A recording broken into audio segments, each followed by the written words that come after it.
കൂട്ടുകാരെ, നമ്മുടെ പുതിയൊരു വീഡിയോയിലേക്ക് എല്ലാവർക്കും സ്വാഗതം. നമ്മുടെ കോഴിക്കുഞ്ഞുങ്ങൾ വിരിഞ്ഞു തുടങ്ങിയതൊക്കെ ഞാൻ കഴിഞ്ഞ വീഡിയോകളിലായി പറഞ്ഞായിരുന്നു.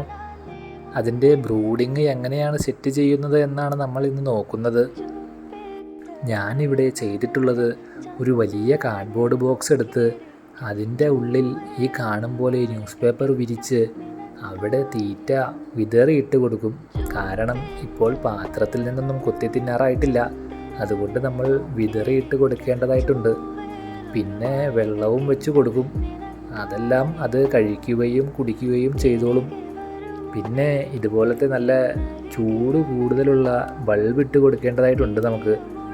ഇത് ഒരാഴ്ച തുടർച്ചയായി ഇട്ട് കൊടുക്കേണ്ടതായിട്ടുണ്ട് കേട്ടോ. ഒരാഴ്ച കഴിഞ്ഞാൽ രണ്ടാമത്തെ ആഴ്ച പകുതി നേരം വെട്ടമിട്ട് കൊടുത്താൽ മതി, അതായത് രാത്രി മാത്രം. അപ്പോൾ ശരി കൂട്ടുകാരെ, ഇതുപോലെയുള്ള ദൃശ്യവിരുന്നുകൾക്കായി സബ്സ്ക്രൈബ് ചെയ്ത് കൂടെ കൂടിയേക്കണേ.